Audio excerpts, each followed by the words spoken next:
listening to Give God 90, where we're not afraid of the tough biblical questions, because we will dig through the language, the culture, and the history to find the truth revealed in the words of our Creator.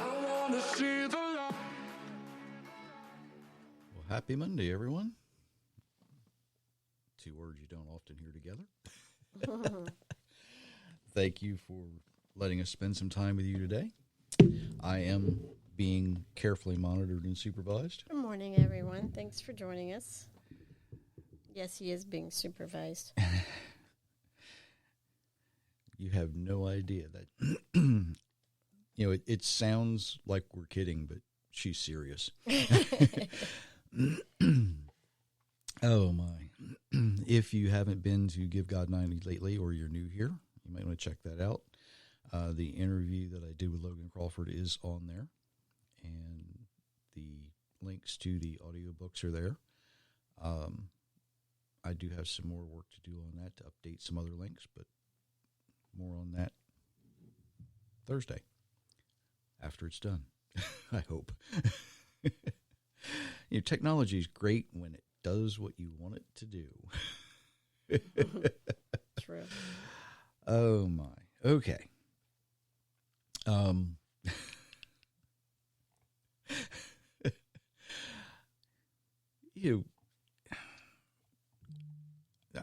I'm not the technical whiz that some people think I am, but you would think that, because most websites now are pretty much plug and play, right? You have the template and you put things where you think you want them. It just doesn't always work all the time. So, yeah, it gets fun. Okay. I don't think I have a lot of advertising to do this morning, so that's a good thing. But as promised, today we're going to look at what happens when the faithful find themselves among the wicked. We looked at, in the last episode, we looked at what happens to communities when they sin, nations when they sin, that kind of thing. But what about the individual? Is it possible for an individual to remain faithful when they are surrounded by sin? So when you find yourselves in the midst of a group and you look around and you say, why are these people doing this? It can be frustrating. It can be aggravating, especially when no one seems to realize that what they're doing conflicts with what they say they're doing, right? I used a Methodist church on the last episode to demonstrate some things, and I'm not the only one. There are a lot of people out there who are bashing the Methodist church far worse than I am. Far worse. All I'm simply doing is saying, you might want to reconsider what you're doing here, because this is inconsistent with Scripture. There's people out there who are, and among the Methodist movement, who are really upset. But think about this. If you can put yourself in the position where you can picture in your mind hearing a message from the throne room of heaven as you stand among a group of people that you consider friends, they might be family, and the message is, I have this against you. Now, if you're somebody who is trying to be faithful, you think your heart's in the right place, and you hear, you're guilty, and those words come from the Creator himself, what does that cause your heart to do? It's, you get this feeling of, but I tried. I'm trying to do the right thing. I can see that what this particular group's doing is wrong. It doesn't matter what group we're talking about. If the Almighty says, I have this against you and you are guilty, well, he is the ultimate judge. But I've been trying. I've been doing the things you've told me to do. But you know that the people around you haven't. How do you feel? How does that make you feel? And it doesn't matter if we read it in the Old Testament or the New Testament. The accusations always come, or I shouldn't say always, typically will come first. The opening chapter of Isaiah, it's basically one long accusation of sin, although there were some among them who remained righteous. So we're going to start by looking at a few places where the faithful are actually acknowledged. And remember, this typically comes after the accusation of sin. So go ahead and read that. Revelations 2:10. Do not be afraid of what will happen to you. I tell you, the devil will put some of you in prison to test you. You will suffer for days, but be faithful even if you have to die. If you are faithful, I will give you the crown of life. Revelations 2:17. I will give the hidden manna to everyone who wins the victory. I will also give him a white stone with a new name written on it. No one knows this new name except the one who receives it. Revelations 2:24. But others of you in Thyatira have not followed her teachings, for you have not learned what some call Satan's deep secrets. This is what I say to you. I will not put any other load on you. 1 Kings 19:18. But I have left 7,000 people living in Israel. Those 7,000 have never bowed down before Baal. Their mouths have never kissed his idol. 2 Kings 19:31. For a remnant will go forth from Jerusalem, and survivors of Mount Zion. The zeal of the Lord of hosts will accomplish this. Sounds confusing. It's not. What we see in those passages is that the ones who remain faithful are going to receive the promise that just what the Creator said, because he always keeps his promise. They will finish their journey to the New Jerusalem. They get what they set out to reach. It might not look exactly like we think it's going to look. It might not feel the way we anticipated it was going to feel. We might not get there the way we thought we'd get there, but we reach it. We get there. Now, some might be saying, well, how does he know who's faithful and who's not? We know he sees our hearts, but sometimes we get this imagery that he does a lot more. If you want to read that next passage. The Lord shouted with a loud voice in my ears. He said, You who are chosen to punish this city, come near. Bring your weapons in your hand. Then 6 men came from the direction of the upper gate, which faces north. Each had his powerful weapon in his hand. Among them was a man dressed in linen. At his side he had things to write with. The man went and stood by the bronze altar. Then the glory of God of Israel went up, and it had been above the creatures with wings. It moved to the place in the temple where the door opened. Then the Lord called the man dressed in linen. He had the things to write at his side. The Lord said to him, Go through Jerusalem. Put a mark on the foreheads of the people who groan and cry about all the terrible things being done among them. As I listened, the Lord spoke to the other men. He said, Go through the city behind the man dressed in the linen and kill. Don't pity anyone. Don't show mercy. Kill and destroy old men, young men and women, little children and older women. But don't touch anyone who has a mark on him. Start at my temple. So they started with the elders who were at the front of the temple. Ezekiel chapter 9, verses 1 through 6.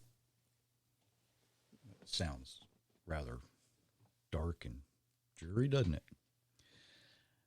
The people who remained faithful received a mark on their forehead that identified them as belonging to the Creator. And by the way, that mark that they received, if you read it in the original Hebrew, it's not just a mark. It is actually identified as the Hebrew letter Tav. It resembles a modern-day X. Okay, in Ezekiel's time, that's what it looked like. It looks totally different today. The ones who were marked were mixed among the ones who would be killed. But the Creator knows his own. They were all in the group together. But the Almighty knows who is faithful. He knows who is not. And we don't always recognize each other for what we are, do we? Now, some of you out there might be thinking, well, what about the good old song, they'll know we're Christians by our love? You know, every kid in any Christian child in Vacation Bible School learns that song, right? Well, just because you sing it doesn't mean you mean it. Don't you think that some of the people that were being killed on that day in Ezekiel, you think they didn't love their families? You think they didn't show compassion to others? That's not why they were being killed. Now, in Ezekiel chapter 8, Ezekiel was shown the abominations the people were doing. Okay? The people were allowing pagan worship in the temple. They were bowing down to idols. They were bowing down to other gods. And this is all part of Ezekiel's vision, by the way. We get to the last two verses of chapter 8, and it says, "Do you see this, Son of Man?" Now, God is mad, right? He is absolutely 100% livid. Do you see this? Is it too late a thing for the house of Judah to do the abominations which they have done here? They have filled the land with violence, provoked me to anger, and still more? Look, I'm sending forth the twig in their nose. Now, if you've ever had something poke you in the nose, it hurts. It hurts. Therefore, because of everything they've done, I will do this in wrath. Now, when the Almighty does something and he's mad, there's going to be, well, we'll just say it this way, there's going to be hell to pay. It's that simple. That's as blunt as I can say it. He goes on, "My eye will have no pity, nor will I spare. They'll cry in my ears with a loud voice, but I will not listen to them." So the wicked were punished, but the ones who were marked as faithful, were spared. Now, I could speculate here that the ones who were spared would say, why? What made us so special? And remember, now, Ezekiel was being shown this by the Creator, by the Spirit of the Creator, I should say. This is a vision. It happens at some point in the future. We don't know when, but at some point. The warning is for Ezekiel to deliver. And we would be very, very wise to read it and to be watchful for the things that he was shown. Because we can see many of those things in our worship communities around the world today, can't we? So, if you get upset when you see pagan worship, if it bothers you, you would probably be one of the ones who would be marked. If you are offended when you see idol worship among believers, chances are you would be marked. If you get angry when you see people bowing down to other gods, you would probably be marked by, as it is in the King James, the inkhorn angel. Are you starting to get the picture here? Even though you may be among those who are actively rejecting the Creator's instructions, if you do everything you can to remain faithful, you will be marked as his. Think about that. If you refuse to bow down to an idol or other gods, you're going to be part of that remnant, the few. Now, a remnant, for those who don't know, is a small remaining part after separation. A small remaining part. Remember that the gate is narrow. Isaiah 35:8 reads, "There will be a highway called the way of holiness. The unclean will not travel it. Only those who walk in the way, and fools will not stray onto it." Only those who walk in the way. Well, what's the way? Only those who are obedient to the instructions of the Creator. His way, not our way. I just thought of this. You could say that his way is the highway and our way is the low way, or his way is the right way and our way is the wrong way. But there you have it. Did that make sense? Okay. The wise are going to travel in his way or on his way. And there will be wise ones who receive the mark that identifies them as belonging to the Creator. Just like the blood on the doorpost the night the Creator himself went through Egypt and killed the firstborn. And if you thought there was a death angel, well, go back and read Exodus 12:12. On that night, I will pass through the land of Egypt and strike down every firstborn male, both man and beast, and I will execute judgment against all the gods of Egypt. I am Yehovah. Those are his words, not mine. Our Creator has his own who's who book, if we can think about it that way.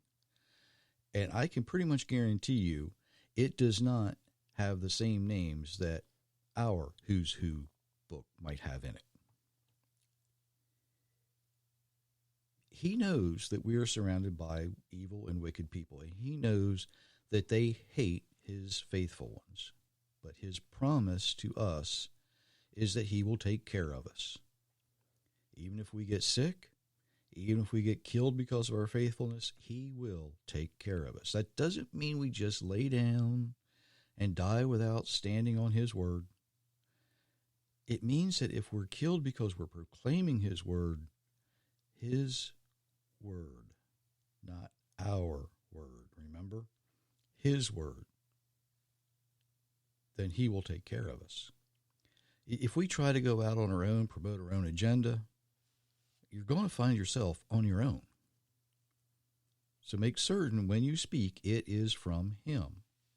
Our Creator knows who is faithful. Remember Gideon? A lot of people forget about Gideon. Gideon thought he had didn't have enough soldiers, right? He said, how am I going to defeat this enemy? I've only got this many people. The Almighty said he had too many. He's like, well, how do I know who to keep? The Almighty said, watch the men drink, and you only keep the ones who cup their hand and bring their water to their mouth. See, our Creator knows who is faithful. There's a metaphor in there, but I'm not going to go there. If you bring the living water to your mouth, okay, you don't have to bend down to get it. You can bring it up. There's more to it than that, but I won't get into it. Everyone is marked in some way. You can either be marked as belonging to the Creator, or, I need to say this because I know there's some people out there going, well, what about the mark of the beast? What about that? Don't worry about it. Just don't get it. Well, how am I going to live? Don't worry about it. You have a promise from the Almighty that He will take care of you. I know there's been a lot of speculation about what it's going to be, what it's going to look like. I have my opinion, but that's for another time. Just don't worry about it. Just don't do it.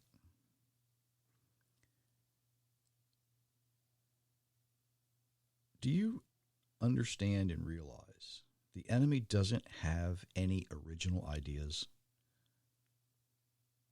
He can't. It doesn't happen that way.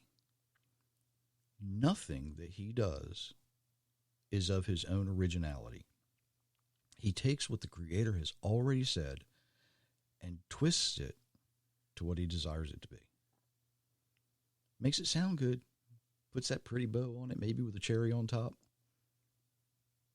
Doesn't make it the words of the Creator. You're going to be surrounded by evil and wicked people. Doesn't mean you need to be influenced by them. Doesn't mean that you shouldn't do something to get out of that crowd, right? You should be the example to them. You don't follow their example. If they refuse to hear the sacred word of the Creator, maybe it's time for you to shake the dust off your shoes and move on. It's hard to do sometimes. Some of those are good friends. Some of them might be family. But you don't need to be part of their sin. If you can't, and you have to stay where you are, and follow the example of Daniel and his companions. They were surrounded completely by sin in a completely pagan place. They were threatened with death often. They tried to kill Daniel. They tried to kill Shadrach, Meshach, and Abednego. Didn't work. It's not saying you're going to survive the fiery furnace. But if you do everything to the best of your ability, He will take care of you.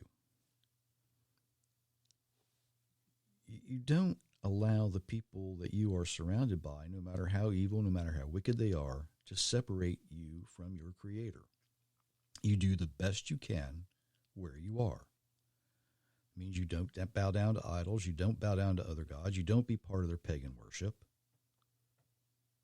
It is possible to remain faithful when you are mixed in with a community who completely rejects the Creator. It is absolutely possible for Him to find you and mark you as His. But you have to be willing to be different. You have to be willing to be His. You have to be willing to stand there and let whatever this fellow looks like mark you with the mark of the Creator. And make sure it's the mark of the Creator and not the other one. You have to be wise enough to know the difference when the time comes. But it's much easier to accept His mark now than to try and figure it out later. because it may turn up sooner than you think, may turn up later than we think. Remember, it's his timing, not ours. It is possible for you to survive and thrive, just as Daniel did, when you feel like you're the only one and everybody around you is willing to throw their eternity into a lake of fire. You don't have to do that. If your goal is to live in the New Jerusalem, and that should be your goal, then you will look at the things that the people around you are doing and say, I don't need to be taking part of that. I'm not going to condone it. I might not be able to stop it, but I don't have to have anything to do with it. And if it's possible, walk away from it. Now, it's much easier to do that in the United States than it is in a lot of other countries. Because here you have, well, here in the United States, you have the freedom. And I don't need to go to that church. I'll go somewhere else. I don't need to be part of that synagogue. There's others around who aren't doing all of the things that they think we ought to be doing.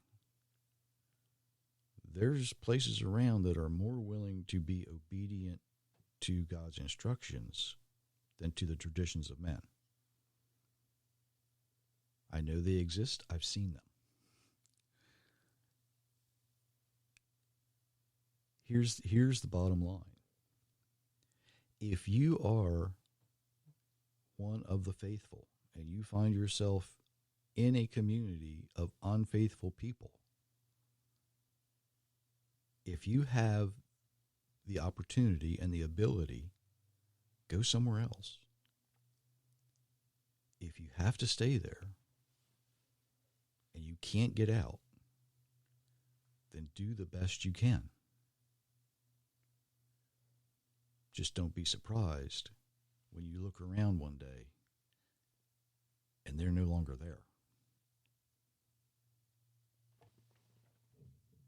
That's kind of a scary thought too, isn't it? It is. So, until Thursday. Till Thursday. We wish you many, many blessings, everyone. Absolutely.